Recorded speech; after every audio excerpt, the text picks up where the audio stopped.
Congratulations on your nomination. Thank you. You are a friend. You are a man of integrity. You and I have worked closely together on this committee, on the Armed Services Committee, and I have every confidence you are going to make a superb Attorney General. You know, this has been an interesting day at this hearing, listening to Democratic senator after Democratic senator give speeches in praise of the rule of law. And I am heartened by that. I am encouraged by that. Because for 8 years it's been absent. For 8 years we've seen a Department of Justice consistently disregarding the rule of law. When Eric Holder's Department of Justice allowed illegal gun transactions, illegally sold guns to Mexican gun traffickers as part of Fast and Furious, guns that were later used to murder Border Patrol agent Brian Terry, the Democratic members of this committee were silent. When Eric Holder was found in contempt of Congress for refusing to cooperate with Congress's investigation into Fast and Furious, once again, the Democratic members of this committee were silent. When the IRS illegally targeted United States citizens for exercising the First Amendment views, for exercising their roles in the political process, Democratic members of this committee were silent. When the Department of Justice refused to fairly investigate the IRS targeting citizens and indeed assign the investigation to a liberal partisan Democrat who had given over $6,000 to President Obama and Democrats on this committee were silent. When numerous members of this committee called on the Attorney General to appoint a special prosecutor to ensure that justice was done in the IRS case, Democrats on this committee were silent. When the Justice Department began using Operation Choke Point to target law-abiding citizens that they disagreed with politically. Senator Jeff Sessions, you are racist. You have ties to the KKK. You call the NRA to be an operating organization. Black Lives Matter. Black Lives Matter. Black Lives Matter. Black Lives Matter. Senator Sessions, anti-immigrant in the United States. You believe in self-deportation.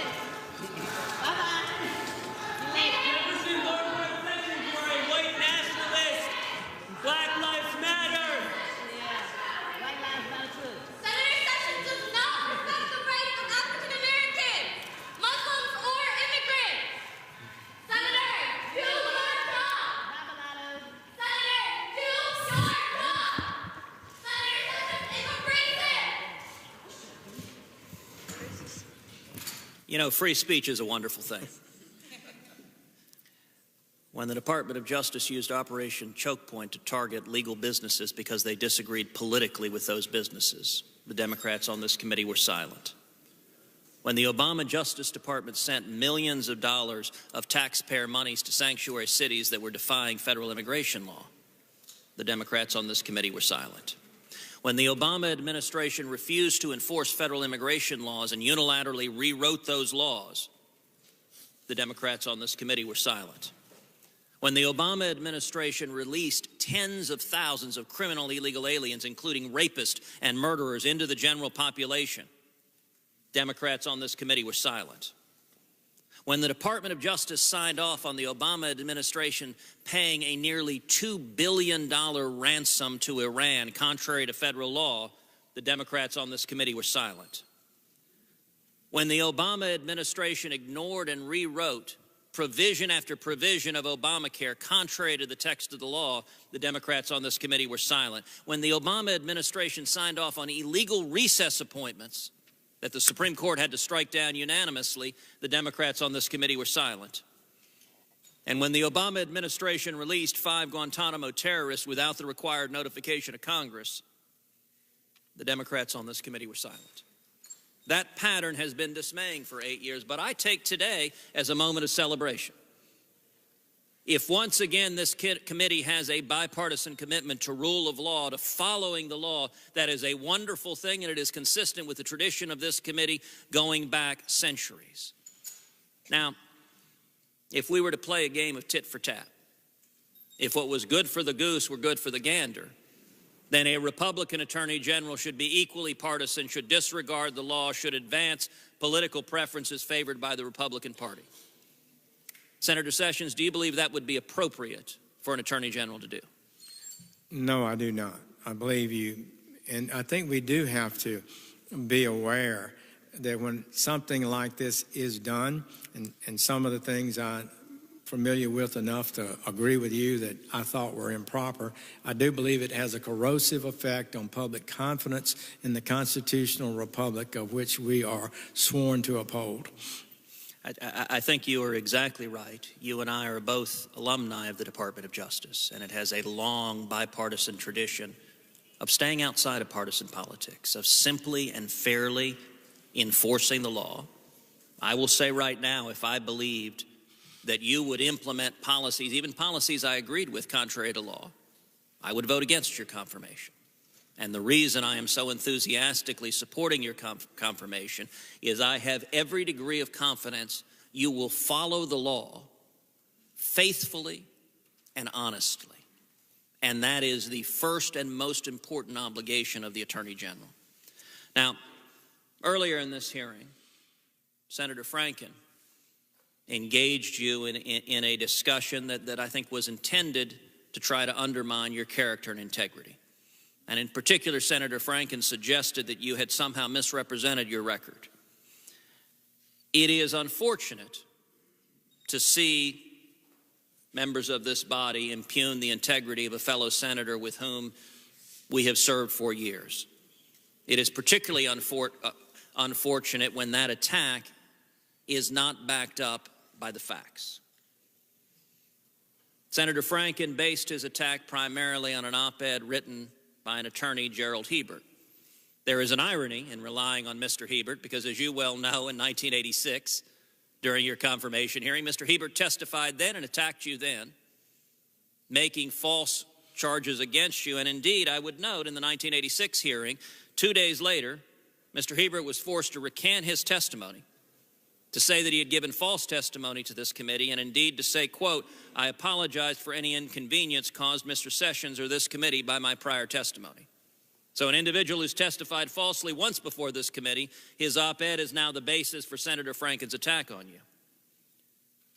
And indeed, the basis of Senator Franken's attack is he claims you were uninvolved in several civil rights cases that were listed on your questionnaire.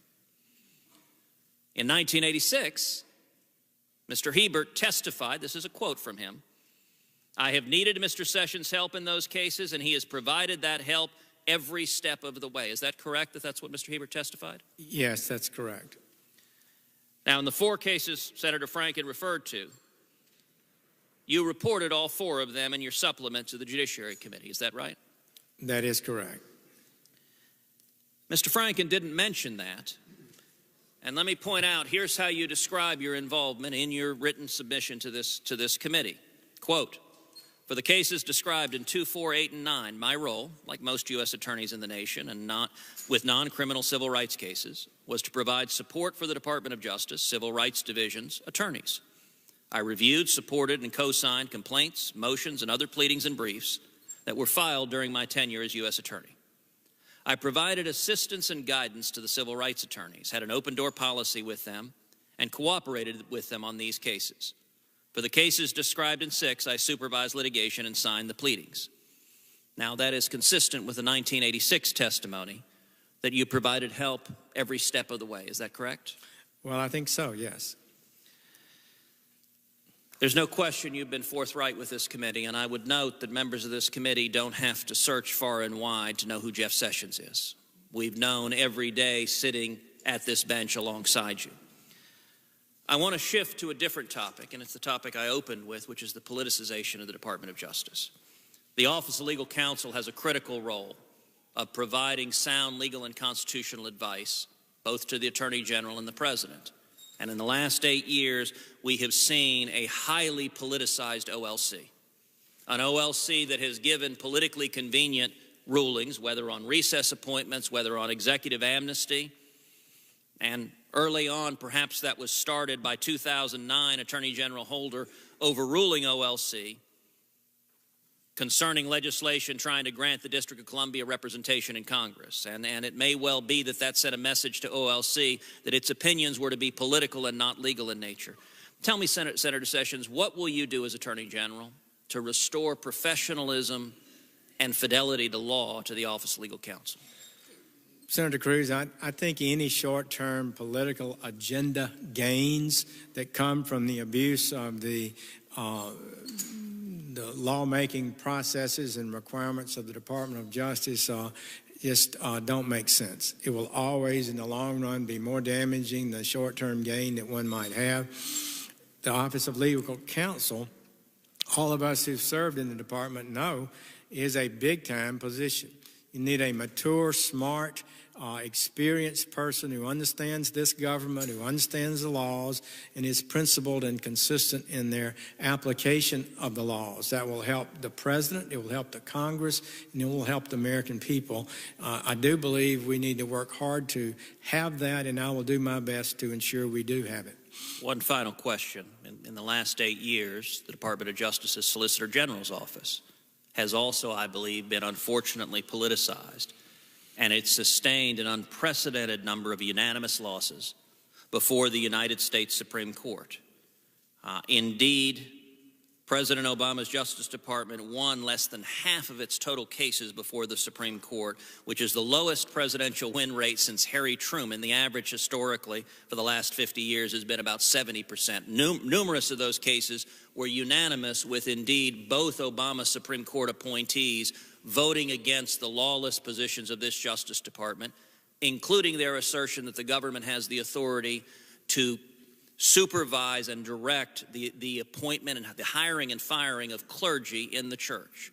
What will you do as Attorney General to ensure the integrity of the Office of Solicitor General, that it is faithful to the law and not advancing extreme political positions like the Obama Justice Department did that have been rejected over and over again by the Supreme Court? I think the problem there is a desire to achieve a result sometimes that overrides the commitment to the law. In the long run, this country will be stronger if we adhere to the law, even though somebody might be frustrated in the short term of not achieving an agenda. The Solicitor General should not advocate to alter the meaning of words to advance an agenda. That is an abuse of office, and I would try to seek to have a Solicitor General who is faithful to the Constitution, serves under the Constitution, does not feel it has the power to rise above it and make it say what it wants it to say. Thank you, Senator Sessions.